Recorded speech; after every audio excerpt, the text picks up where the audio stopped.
Iki cyumweru muri bungabunga ubuzima turarebera hamwe uburyo igikoresho cy'isuku cyifashishwa n'abagore n'abakobwa bari mu mihango gikenewe. Umukobwa umwe ku bakobwa 10 muri Afurika yo munsi y'ubutayu bwa Sahara asiba ishuri mu gihe cy'imihango. Muri Mozambike abakobwa benshi bacikirije amashuri bitewe no gutwita imburagihe. Ibyo nibyo tugiye kugarukaho muri kiganiro bungabunga ubuzima cya none.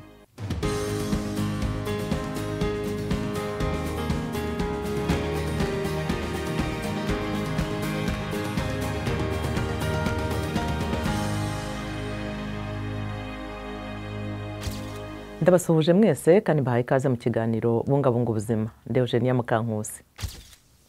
Imibare itangazwa na ONU igaragaza ko umwana w'umukobwa umwe mu bakobwa 10 muri Afurika yo munsi y'ubutayu bwa Sahara asiba ishuri mu gihe ari mu mihango. Izi nshuro zishobora kwiyongera kugera kuri 20% mu gihe cy'umwaka w'amashuri. Hejuru y'ibyo inzobere mu by'ubuzima zivuga ko ikibazo cy'izamuka ry'ibiciro na n'ubu gikomeje ku isi cyatumye n'ibiciro by'ibikoresho by'isuku benshi bazi nka cotex zihenda mu bihugu byinshi bya Afurika. Byatumye n'abana b'abakobwa benshi bava mu ishuri cyangwa bagakoresha ibikoresho bidasukuye bishobora kubatera indwara ndetse n'ubugumba. Umwarimu wo muri Ghana harimo gufasha gukemura iki kibazo cy'abana b'abakobwa basiba ishuri binyuze mu kubaha cotex zikoreshwa inshuro zirenze imwe. Hamdija Abdulatifu yavuze ko yatangiye uwo mushinga nyuma yo gutahura ko benshi mu banyeshuri b'abakobwa bifata ntibajye ku ishuri aho yigisha kubera ubukene mu gihe cy'imihango. Muri Afari muri leta ya Ashanti muri Ghana, umwarimu yavumbuye igisubizo ku kibazo rusange ariko kidakunze kuganirwaho. Hamdija Abdulatifu, umwarimu ku ishuri rifite abana 200, yatahuye ikibazo abanyeshuri be b'abakobwa bahoraga basiba ishuri. Ubwo natangiraga kwigisha kuri iri shuri mu mujyi wa Afari, natahuye ko abanyeshuri b'abakobwa benshi batajya baza ku ishuri iyo bari mu mihango kubera ubukene bwo mu mihango. Ubukene bwo mu mihango Abdulatifu avuga nibwo butuma abangavu basiba ishuri mu gihe bari mu mihango ngaruka kwezi. Abdulatifu yashinze ikigo Ecomi Africa gikora cotex zikoreshwa inshuro irenze imwe kugira ngo abone izo guha abanyeshuri be nta kiguzi. Avuga ko byari ingenzi kuko izo cotex zoroshye kuzisukura kandi zitangiza ibidukikije. Organic sustainable fabric. Turimo gukoresha ibikoresho biramba mu gukora izi cotex. Nta bwoko na bumwe bw'ikinyabutabire twongeramo. Ibikoresho dukoresha bigwanya mikrobe. Izi cotex zikoreshwa kenshi. Uyikoresha abasha kuyifura akanayanika nyuma yo kuyikoresha. Irahendutse, ni nziza kandi ntiyangiza ibidukikije. Uyu munyeshuri avuga ko cotex zitangwa ku buntu zagize uruhare mu myigire. Ngiye kumva nishimiye kujya ku ishuri kandi ntayikunze cyane. Raporo ya Loni yo mu 2022 igereranya ko umukobwa umwe mu bakobwa 10 muri Afurika yo munsi y'ubutayu bwa Sahara asiba ishuri mu gihe cy'imihango cyangwa amaherezo akaba yarivamo burundu.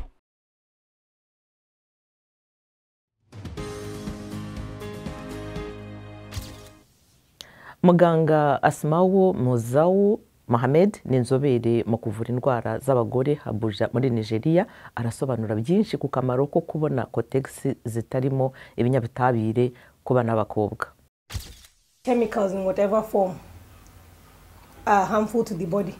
So the intimate part of a woman absorbs a lot. Ibinyabutabire uko byaba bimeze kose byangiza umubiri. Rero igihe cy'imyanya y'imbere y'umugore gikurura byinshi. Ibinyabutabire ku ruhu ni bibi, bigateza ingaruka z'igihe kirekire ndetse n'iz'igihe gito ku bagore. Rero buri mugore agomba kwimenya we ubwe. Ese imihango yawe izingana iki? Iza ari myinshi? Niba iza ari myinshi cyane, ugomba kumenya ko hari cotex ziza ari ntoya, hakaba n'iziza ari nini. Niba uzi ngo imihango yawe iza ari myinshi, aho ushobora kubyuka rimwe mu ijoro ugahindura cotex nka saa 4 z'ijoro, ugomba kuba wiyuhagiye, hanyuma wenda y'amasaha 4 cyangwa 5 ukayihindura. Aho ni mu gihe imihango yawe iza ari myinshi. Igihe ubyutse nka saa 12 cyangwa saa 1 za mu gitondo, nabwo ukiyuhagira, hanyuma ukongera guhindura cotex. Rero navuga ngo wakoresha izibasha gufata imihango myinshi kandi ukazajya uzihindura kenshi. Amaraso, icyuya bivanze n'indi myanda umubiri usohora, kubera ko icyo ni igice cy'umubiri kitarahagaragara. Kuyambara igihe kirekire bishobora guteza izindi ngaruka washobora kwirinda. Nibyo, koresha ishobora gufata imyanda myinshi, ariko ntukajye uhinduranya amoko. Buri masaha kuva kuri 4 kugera kuri 5 hindura wambare indi kotegisi gutyo gutyo. Amaraso, icyuya n'indi myanda isohoka mu mubiri mu gihe byose byivanze bihinduka indiri yaho za bagiteri zororokera. Umudepite w'umunyakenyakazi wasabwe gusohoka mu cyumba cy'inteko nyuma yaho yinjiye imyenda ye iriho ikizinga cy'amaraso y'imihango arasobanura ibyo gukozwa isoni biturutse ku mihango. Isohorwa rye ryabaye imbarutso y'ikiganiro mpaka cyerekeranye n'ihezwa rifatiye ku mihango muri Kenya no mu bindi bihugu bya Afurika. Mu kwezi kwa kabiri, Senateri Gloria Oroba wo muri Kenya yinjiye mu cyumba cy'inteko afite ikizinga cy'amaraso y'imihango ku ipantaro ya kositimu yera yari yambaye kubera ko yatunguwe n'igihe cye cy'imihango. Bagenzi be muri Sena ikibazo bagifashe nk'umuziririzo kandi ko kiri bwite. At the end of the day, I just want to know, while we are discussing this issue that is not... Ndashaka kumenya impamvu turimo kuvuga kuri iyi ngingo itari no muri gahunda y'ibigomba gusuzumwa. Nukubera ko abasenateri atari abagore bajya mu mihango. Ndashaka kubimenya kubera ko ahari sinakabaye ndi muri iyi nzu, kubera ko njya mu mihango. Bwana muyobozi w'inteko, kandi ubwo nari mu nzira nza hano, mu by'ukuri nibwo natunguwe nanduza umwenda. Rero aka kato gafatiye ku mihango, nyakubahwa muyobozi w'inteko, aka kato niko karimo gutuma abakobwa bacu bica. Iki kibazo cyabaye mu kwezi gushize cyabyukije impaka zikomeye muri Kenya ku byerekeranye no gukoza isoni bifatiye ku mihango abagore bahura nabyo, ndetse n'ikibazo cy'ibura ry'impapuro z'isuku yo mu mihango ku banyeshuri b'abakobwa, kimwe n'ahandi mu bihugu byinshi bya Afurika. Mu kiganiro n'ibiro ntaramakuru by'Abanyamerika Associated Press, uyu musenateri yemeye ko ibyabaye byamuteye kwibanda ku itegurwa ry'umushinga w'itegeko risaba leta ya Kenya gutanga buri mwaka ibikoresho by'isuku yo mu mihango ku bakobwa bose biga ndetse n'abagore bafunzwe. Ubuvugizi bugomba gukomeza kuko kugira ngo abagize inteko ishinga amategeko bumve ko ikibazo gikeneye gushyirirwaho itegeko byihutirwa, hagomba ubuvugizi kandi abantu bagomba kubanza kubihagurukira. Nishimiye cyane uburyo yabigenje, rero ndashaka rwose gushishikariza n'abandi bagore guhaguruka bagafasha kwiga gahunda irenga igihugu cya Kenya ikagera hose mu isi. Ubushakashatsi bwagaragaje ko imihango itera abana benshi b'abakobwa mu bihugu byinshi bya Afurika gusiba ishuri, bagasigara imuhira batinya ko baza kwiyanduza ku myenda y'ishuri. Ubushakashatsi bwakozwe na Loni buvuga ko umwana w'umukobwa umwe mu bana 10 b'Abanyafurika asiba ishuri mu gihe ari mu mihango, ibishobora kurangira riretse burundu. Muri Kenya mu 2018 leta yari yongereye ingengo y'imari yo guha abanyeshuri b'abakobwa kotegisi, ariko ku ngengo y'imari y'umwaka utaha ayo mafaranga yagabanyijwemo kabiri.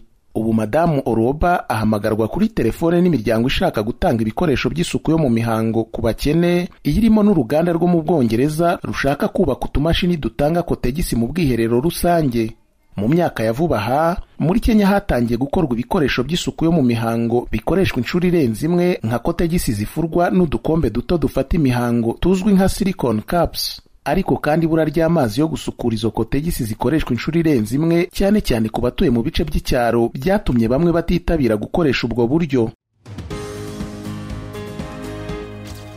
Muri Mozambike abana b'abakobwa benshi bacikishirije amashuri biturutse ku gutwita imburagihe, gushyingirwa ku gahato, ubukene, ihohoterwa rishingiye ku gitsina n'irindi hohoterwa. Mu kurwanya izi mbogamizi, ikigo cy'Amerika gishinzwe iterambere mpuzamahanga gitangaza ko kizatanga miliyoni 10 z'amadolari y'Amerika mu gihe cy'imyaka 5 mu rwego rwo guteza imbere uburezi bw'ibanze ku bana b'abakobwa barenga 200,000 mu turere 12 twa Nampula na Zambezia binyuze muri porogaramu yo guteza imbere uburezi bw'abana b'abakobwa AGE mu mpine icyongereza. Uyu mukobwa w'umwangavu yatwise afite imyaka 15 y'amavuko. Ibyo byatumye acikiriza amashuri. Yigaga mu mwaka wa 6 mu karere ka Marupura ho mu ntara ya Nampula muri Mozambike. Numvaga mfite ikimwaro cyo kujya ku ishuri ntwite, hanyuma ndivamo ngo mfashe kwiyitaho mu gutwita kwanjye. Umwaka ushize ndetse n'uyu mwaka siniyandikishije kugira ngo mbashe kwita ku mwana wanjye w'umuhungu. Gutwita imburagihe, gushyingirwa ku gahato, ubukene, itotezwa rishingiye ku gitsina mu mashuri n'ihohoterwa rishingiye ku gitsina bikorerwa abangavu ni imbogamizi zituma bigora abana b'abakobwa kuguma mu ishuri nk'uko bitangazwa na Silvina Kovane, impirimbanyi y'urubyiruko. Bamwe mu babyeyi bashaka ko abakobwa babo bahagarika amashuri bakajya gushyingirwa bakiri bato. Turabizi ko iyo umukobwa ashyingiwe akiri muto kwirinda gusama biba bitagishobotse, kandi dufite n'ikibazo cy'intera ndende, ibura ry'amafaranga n'uburyo bw'ingendo. Mu kurwanya izi nzitizi, ikigo cya Leta Zunze Ubumwe za Amerika gishinzwe iterambere mpuzamahanga USAID kirimo gutanga inkunga ingana na miliyoni 10 z'amadolari y'Amerika yo guteza imbere uburezi bw'ibanze ku bana b'abakobwa barenga 200,000 mu turere 12 tw'intara za Nampula na Zambezia. Gahunda izamara imyaka 5.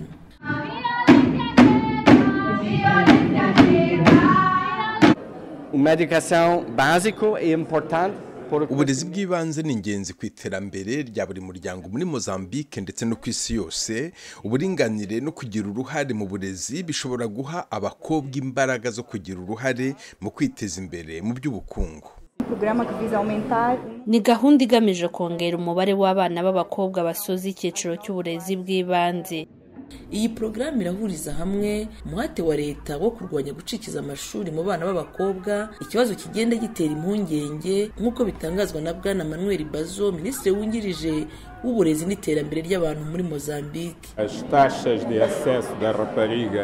Ibipimo byo kugera ku burezi ntibyigeze biba hejuru mu bana b'abakobwa, ariko harimo gukorwa ibishoboka byose ngo abana bose bagejeje ku myaka 6 bajye mu ishuri.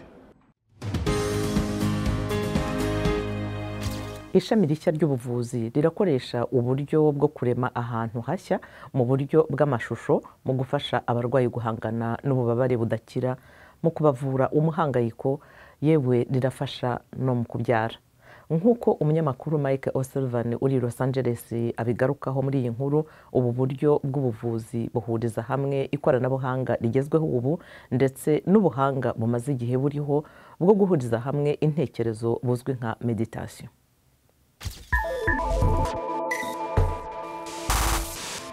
Kuri iri vuriro umugore arareba amashusho yumva n'amajwi atuje binyuze mu buryo bw'ikoranabuhanga bwa réalité virtuelle.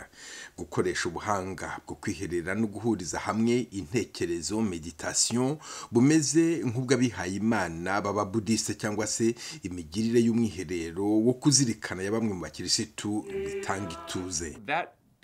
Cya gice cy'ubwonko bwawe gihora kiganira kikuvugisha kinashyira ku murongo gahunda gisa nk'ikiruhutse kikajya mu buryo bwo kuzirikana. Kandi rero icyo VR irimo gukora ni uguha abantu ubu bushobozi bwo guhagarika iryo jwi ry'imbere muri bo. Tom Norris yifashisha iri koranabuhanga mu guhangana n'ububabare budakira abana nabwo. Biha umuntu imbaraga zo kubasha kugenzura ububabare bwe kuruta guhora ujya kureba muganga, kuruta guhora ku miti. Izi porogaramu zifasha abazikoresha gufata urugendo mu buryo bw'intekerezo. Nk'urugero, kuguruka mu kirere, kuguruka hejuru y'isumo ry'amazi cyangwa hejuru y'ikibaya cya Grand Canyon cyangwa hejuru ya pariki ya Yellowstone. Uburyo nk'ubu bwagaragaye gufasha abarwayi kugenzura ububabare. Mu bushakashatsi bw'igeragezwa bwakorewe ku bagore 40 babyara, byaragaragaye ko ababukoresheje ububabare bari bafite bwagabanutseho ku kigero gifatika. Nibyo twari tubafitiye mu kiganiro bungabunga ubuzima cya none. Ku yandi makuru y'ubuzima, inama zagufasha kumererwa neza ndetse n'ibishya biheruka kuvumburwa mu rwego rw'ubuvuzi, gumana n'ijwi ry'Amerika ku rubuga rwacu rwa internet @Radiyoyacu.com. Wadukurikira no kuri Facebook na YouTube Radiyoyacu. Naho ubutaha mukomeze kugubwa neza no guharanira ko umunsi wanyu wari wo wose uba uw'ubuzima buzira umuze.